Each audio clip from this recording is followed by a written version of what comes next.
Music Features at Montreux Jazz Festival 2015, präsentiert von Jeep.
Jazz Festival with Jakob Nyborg from Fiat Chrysler Automobiles. Nice to meet you here. Very nice to meet you here. It's wonderful.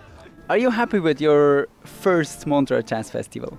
Yeah, I mean, it is a great experience. I have been here a few times before, and you know, one thing is that it is a pearl by the lake and it's beautiful and everything is fantastic, but there's a certain free spirit here that cannot be compared to anything else. It's unpretentious, classy, and free. So it fits very well with what we want to do in Jeep. So we find a very good commonality. Like the jam session between Freddie Mercury and David Bowie, which followed to Under Pressure. Yeah, and honestly, 2 days ago, there was another great one. There was John McLaughlin jamming with Santana. Also something that you can only experience here. It is truly a legendary festival here. Yeah, it is. How come that you sponsor it?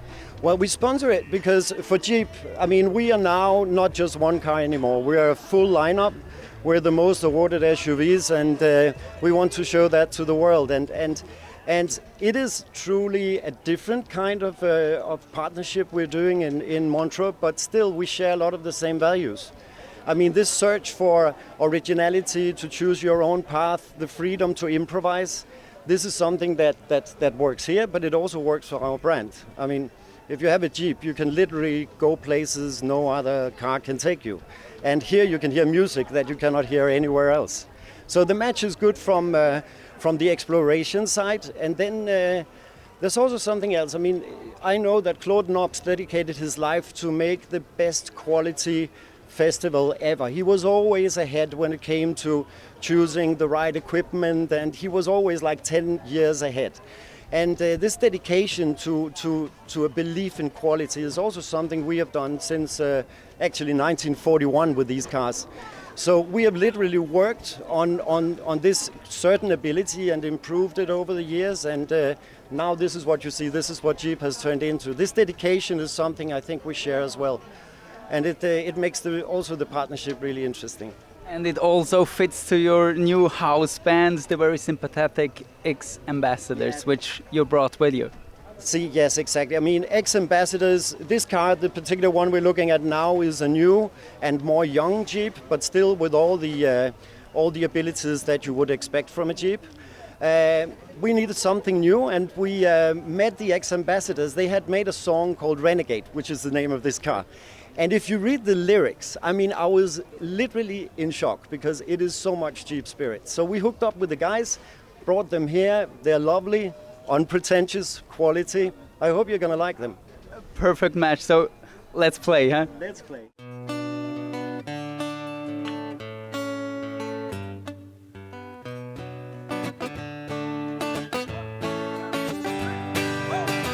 Run away here with me. Lost souls in revelry, running wild and running free. 2 kids, you and me. And I say, hey, hey, hey, hey, live it like we're renegades. Hey, hey, hey, hey, hey, hey, live it like we're renegades, renegades.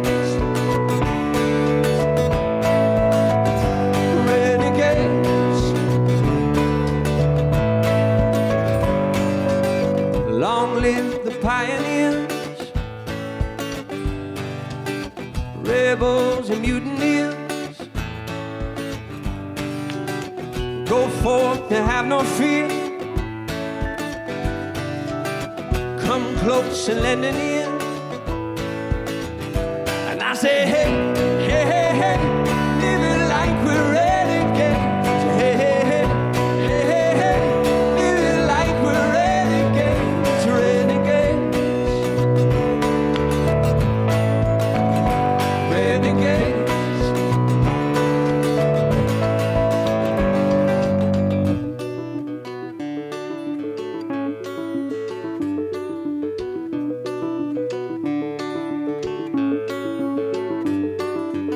So all hail the underdogs, all hail the new kids, all hail the outlaws, Spielbergs and Kubricks. It's our time to make a move, it's our time to make a mess, it's our time to break the rules. Let's begin. I say, hey, hey, hey, hey, live it like we're renegades. Hey, hey, hey, hey, hey, hey, live it like we're renegades, renegades, renegades.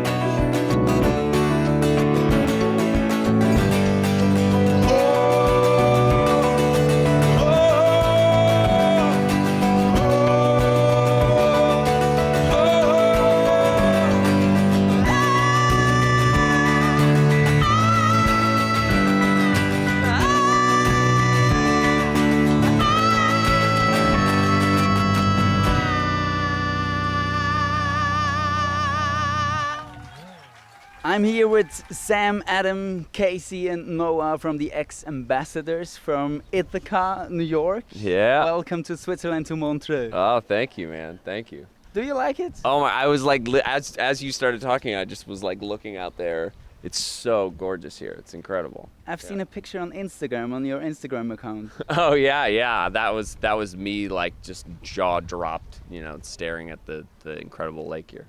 With the lake and one small boat on it. Yeah. I'm quite a good photographer. I don't know if you know that about It looks me, nice. But, okay, thank you. No filter. No filter there. No Instagram filter. Hashtag no filter. Hashtag no filter. Are you feeling like home, like Ithaca? Well, I mean, actually kind of. We have a lake too, but this is nowhere. I mean, this is incredible. Like, everyone speaks English in Ithaca, so it's a little different. Yeah, we don't have the French Alps in the background, as Noah said. But you are from small town, I call it small town, maybe it's... Yeah, it is.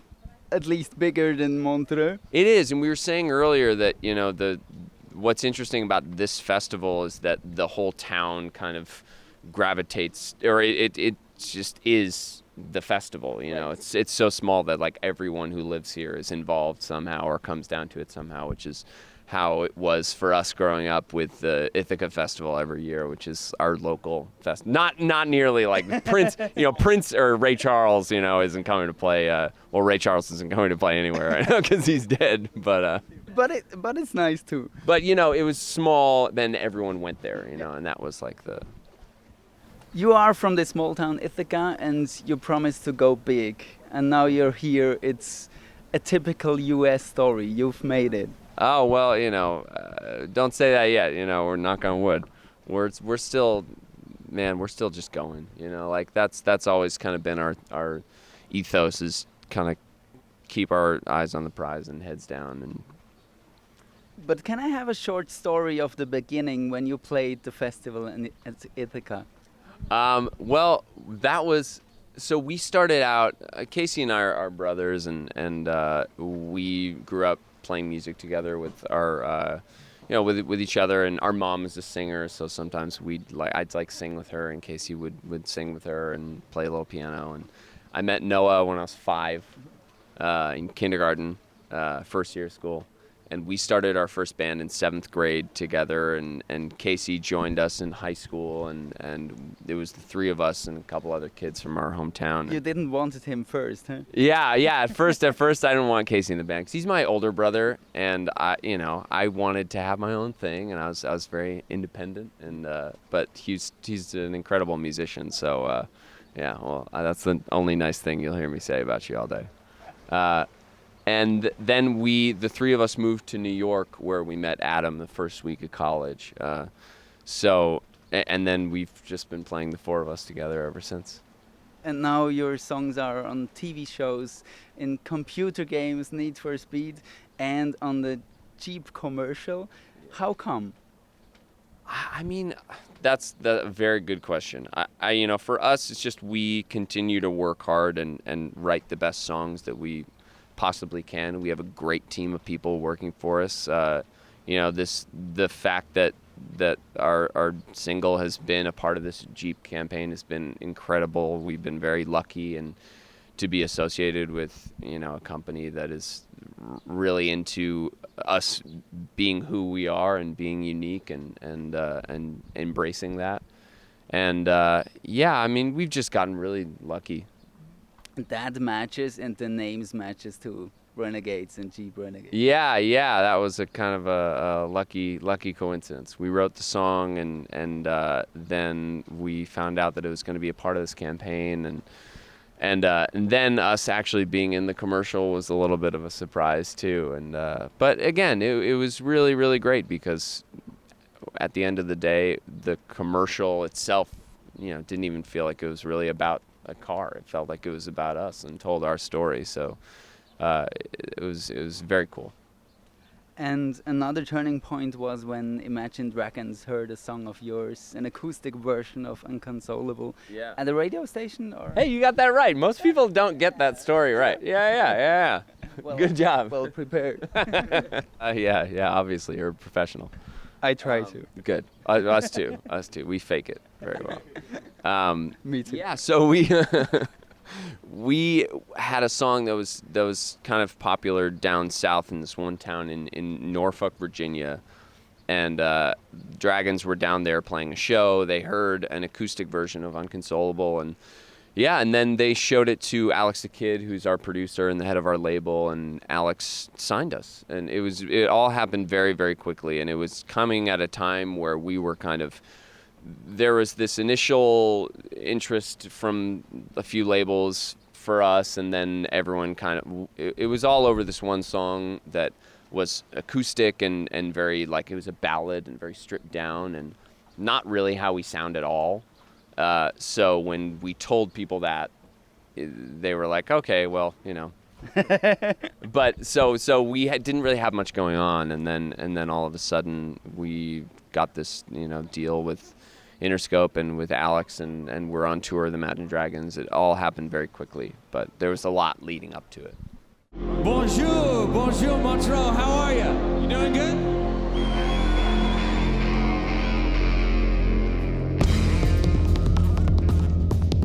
We are X Ambassadors. Got a great show for you tonight.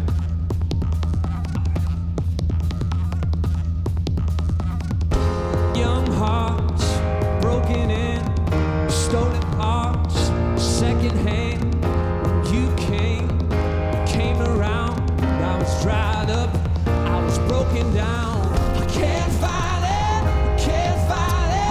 the road I traveled on is gone. I can't find it, and I can't go on. I can't give you love, 'cause I'm loveless. I can't give you love, 'cause I'm loveless. I can't give you love, 'cause I'm helpless. I can't give you love, 'cause I'm loveless. I can't give you love. Fickle heart, fickle mind, I gave it all, she robbed me blind. When I met you, I was half a man, with half a heart, and half a chance. I can't find it, the road I traveled on is gone. I can't find it, and I can't go on. I can't give you love, 'cause I'm loveless. I can't give you love, 'cause I'm loveless. I can't give you love, 'cause I'm helpless. I can't give you love, 'cause I'm loveless. I can't give you love. I can't give you my love. I can't give up on you. Give you the stars up above.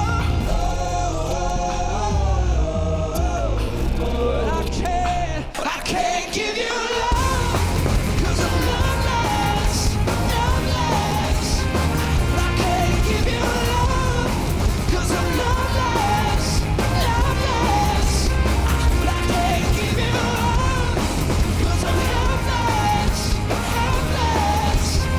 I can't give you love, 'cause I'm loveless. I can't give you love. I can't give you love.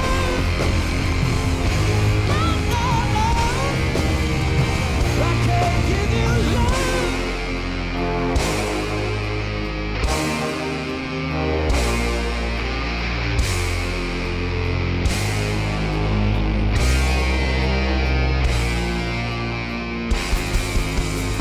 Thank you so much.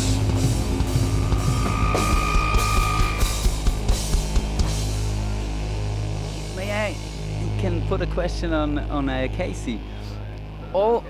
You don't want to talk to me. All those places and venues. You're blind. What are your impressions of all those places you have been to? Oh, they're all the same to me. I mean, it's, there's a stage, there's a keyboard there. That's pretty much. No, I mean, it's especially in places like this, it's you don't have to be able to see to be able to feel the atmosphere around. Like it's right now I've got the lake sloshing in the background. There's little boat horns going on. The breeze is flowing in. It's pretty glorious, especially coming to a place like this. It's usually we're in either hotel rooms or venues which generally smell like stale beer, and so it's nice to urine. Or urine, yeah, exactly. So it makes a nice change to be able to come to a beautiful festival like this, and it's you definitely don't have to be able to see in order to enjoy it. Do you have some other stories of different venues, maybe back in the States? Or? Oh man, I mean most of them are probably not for for polite company. We've played some interesting places. I would say I don't want to say too much more. The man of mystery. Yeah, exactly. But you have never driven the car so far, right? Well, I can't talk about that. I can't. I shall remain. I'll have to go no comment on that. Yeah. Let's go back to Adam. How do you react or interact with those small town guys? You're from big LA. I know. LA is such a big place that it's kind of a lot of smaller. Like I lived in the suburbs outside of LA, so it actually had a lot of similarities to Ithaca. And I grew up playing in bands in high school and kind of doing exactly the same thing that these guys were doing.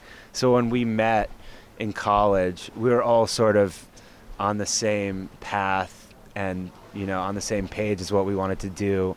I had been in a band that was very active in Los Angeles, and they had been very active in Ithaca, and it just kind of was perfect. We were all kind of at the same level and kind of had the same, we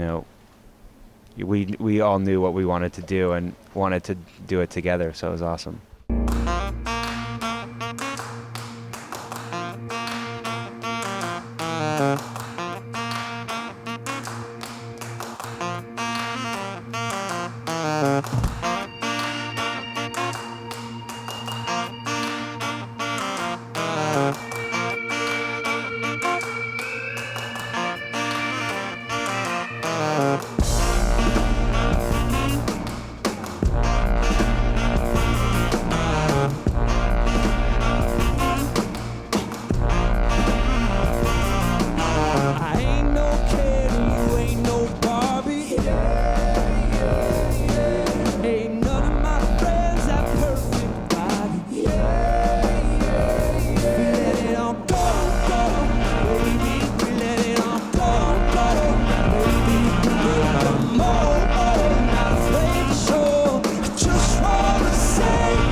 Question, 4 stories everyone has one story, and the 4th story is the closest to this present point. Can we start with Noah?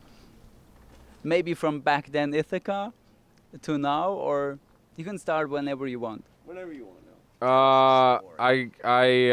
I impaled myself on a fence. Impaled myself on a fence in 2013, I guess, in Akron, Ohio. And spent a couple weeks in the hospital, and may or may not have died and came back to life, and wow. So that's pretty gangster, right? Yeah, that's a good story. And it was close to searching a new guitarist. What's that? It was close. Yeah, exactly. Yeah, Adam picked up the guitar and he started practicing. So glad you're here, Noah. Yeah, I'm glad to be here too. Yeah, man. Right, John. Oh, it's me? Oh, no. I don't know. I mean, I guess I remember vividly our first tour. We planned to stay. Our tour manager, in quotes, I guess, he wasn't really our tour manager, but he thought he was. Said, "Oh yeah, it's cool. We don't need to get hotel rooms for a couple of these nights. There's this old abandoned frat house that we can stay in." And we get there, and it's like the hotel from The Shining. There's like no lights. Each of the rooms has just a nasty, moldy mattress on the ground. We ended up just like buying a case of beer and drinking beer there, and completely trashing the place. And that was our glorious and really glamorous first touring experience. And then we ended up getting hotel rooms because we really were not about to sleep in that place. Yeah. But it was possible to trash it even more. Oh yeah, exactly. Oh man, we left that place a shambles by the end of it. We found out later too that it actually wasn't just abandoned; it was actually a condemned building that we were in. So it was pretty lucky we survived that one. But I guess that's my story. Yeah.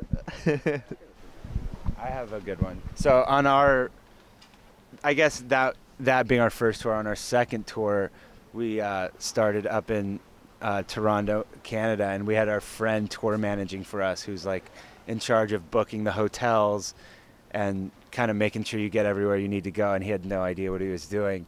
So he booked us in like one of the worst hotels I've ever been to. Again, I think it was literally hourly.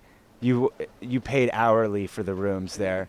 And he, we were all upset about it, but he ended up getting the worst of it because he got bed bugs from the hotel on the first day of tour, and had, like hundreds of bites all over his body, and had to throw away all his clothes. And so for the rest of the tour, he just had to like kind of buy clothes as he went. So that's the darkest side of touring that we've seen, besides the Noah. And he didn't took the bed bugs throughout the tour. He only made it through one other tour. Now he has a real job. So bugs are very attracted to him. That's not the only bug story either. So all my stories are just like how the car broke down at weird times at night, because our van is just prone to just breaking down always on like a Sunday.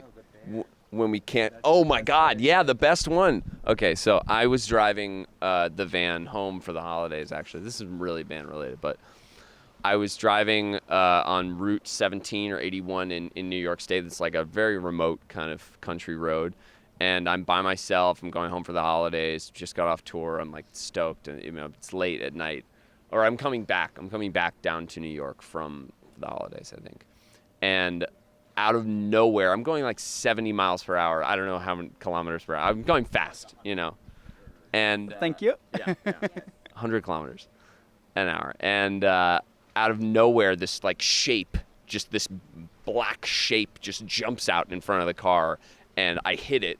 And I like the noise that came out of my body. I wish I had recorded it, because it was like, when you're asleep, when you're dreaming and you scream in the dream, but it like doesn't come out, and it's like this quiet thing. It's like that's what it was. And I pull over. I have no idea what I just hit. I'm freaking out. I'm able to pull over to this like hunting lodge.